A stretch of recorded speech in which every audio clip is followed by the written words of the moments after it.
El día de hoy, para este capítulo de Grandes Proyectos de la Ciencia, hemos venido a la ciudad de Leipzig, en Alemania, en un típico día alemán frío, nublado, pero nos queremos calentar hablando de ciencia con el profesor Svante Pääbo, que es uno de los pioneros de la paleoantropología, es decir, la recuperación del código genético de especies que creíamos desaparecidas, en particular nuestro primo, el neandertal, que desapareció hace muchos miles de años, pero su código genético continúa existiendo en nosotros. Traemos un neandertal en nuestro cuerpo y de eso queremos hablar con los investigadores del Instituto de Antropología Evolutiva de Leipzig.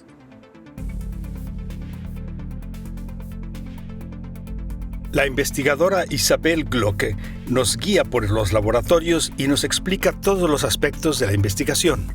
El trabajo en este instituto Max Planck ha recibido un fuerte impulso de una ciencia de reciente aparición, la paleogenética. Se considera que esta ciencia surgió en los años 80, cuando Svante Pääbo consiguió reconstruir el ADN de una momia egipcia de hace 2400 años. Por eso le llaman el padre de la paleogenética. En Leipzig ha llevado esa ciencia hasta sus fronteras actuales al descifrar el genoma del hombre de Neandertal sobre restos de hace 40.000 años. Una hazaña científica que cambió la historia de la evolución. En otros tiempos, el Neandertal fue un verdadero enigma. Hoy lo conocemos mejor y comparándonos con él, aprenderemos mucho sobre nosotros mismos. Wenn Sie jetzt dieses Neandertal-Genom haben, was können wir daraus ableiten? Warum ist das interessant? Wir können jetzt bestimmen anhand von der Mutationsrate, die wir ungefähr kennen im Genom, dass wir hatten einen gemeinsamen Vorfahren mit dem Neandertaler, so zwischen 600 und 800.000 Jahre her, zurück in der Zeit. Wir konnten auch sehen, was eine große Überraschung für mich war, dass wenn dann der moderne Mensch entstanden ist in Afrika und hat Afrika verlassen und hat die Neandertaler getroffen, dann hat man sich tatsächlich miteinander gemischt. Sodass alle Menschen, die ihre Wurzeln außerhalb Afrika haben, in Europa oder Asien oder in Amerika, die tragen heutzutage so ungefähr 1-2% ihrer Genome kommen von den Neandertalern. So, wenn man so will, sind die Neandertaler nicht ganz ausgestorben, die leben weiter sozusagen in vielen von uns heute. Pero volvamos la vista al África. Allí vivió hace 3 millones de años la famosísima Lucy, el primer homínido que caminaba en posición erecta.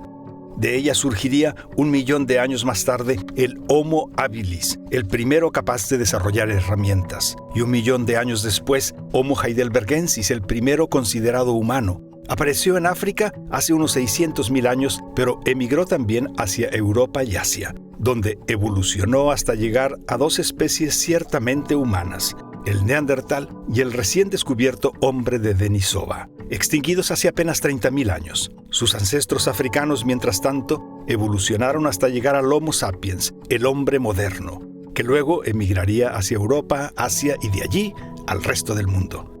Esta era la historia de la evolución hasta hace pocos años, pero hoy sabemos que el hombre moderno procreó descendencia con neandertales y denisovanos en Europa y Asia hace unos 70.000 años antes de desplazarlos. Pero este no es el único resultado importante. El desciframiento del genoma neandertal supuso un antes y un después en muchas ramas de la ciencia prehistórica. En el Museo Neandertal, en Alemania, ubicado en el sitio donde se encontraron los primeros restos, constatamos el enorme impacto que el descubrimiento ha tenido.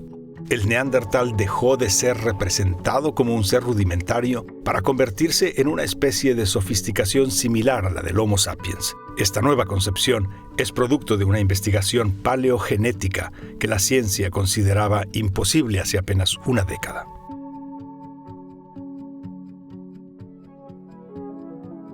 Nuestra información genética está contenida en los cromosomas, que albergan esas famosas moléculas de ADN de doble espiral.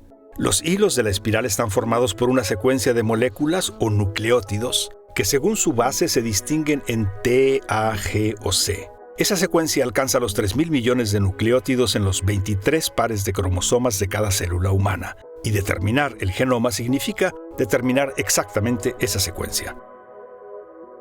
El profesor Peebo ha dedicado más de 20 años a decodificar el genoma neandertal, sirviéndose de restos óseos procedentes de Croacia, España, Rusia y Alemania. Pero el análisis del ADN de restos muy antiguos es extremadamente complicado. De los restos óseos de neandertales se extraen muestras.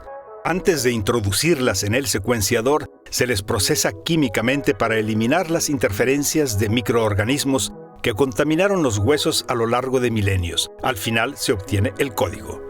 Es preciso manipular las muestras con extrema precaución para evitar la contaminación con el ADN de personas en el entorno. Además, las moléculas de ADN en huesos muy antiguos se encuentran rotas en millones de pequeñísimos trozos no mayores de una secuencia de 100 nucleótidos. Para reconstruir un genoma es preciso analizar, por tanto, miles de millones de esos trocitos de secuencias, y utilizando entonces como modelo el genoma humano actual, se arma un genoma ancestral como un rompecabezas. Gracias al insospechado progreso técnico en el último decenio, hoy disponemos de secuenciadores y computadoras capaces de esa tarea. Los investigadores han conseguido ya reconstruir alrededor de un 80% del genoma completo del hombre de Neandertal.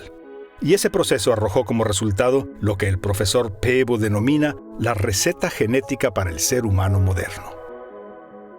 Was ich aber am interessantesten finde, ist eigentlich, dass wir können jetzt uns das Neandertal-Genom anschauen und wir können das vergleichen mit jetzt lebenden Menschen und wir können Veränderungen finden, alle Veränderungen eigentlich im Genom, die alle Menschen heutzutage gemeinsam haben, unabhängig davon, wo wir auf der Welt leben. Veränderungen, die dann stattgefunden haben, nachdem wir uns getrennt haben von den Neandertalern, wo die Neandertaler wie die Menschenaffen aussehen. Und das ist eine ziemlich kurze Liste von Veränderungen, Größenordnung 30.000 Veränderungen oder so. Und das ist, wenn man so will, dann das genetische Rezept, um ein moderner Mensch zu sein. ¿Cuáles de esas mutaciones fueron claves para que nuestra especie se extendiera y llegara a sumar miles de millones? ¿Qué permitió al Homo sapiens desarrollar tecnologías, formas de comunicación y organización social a las que el Neandertal nunca pudo llegar?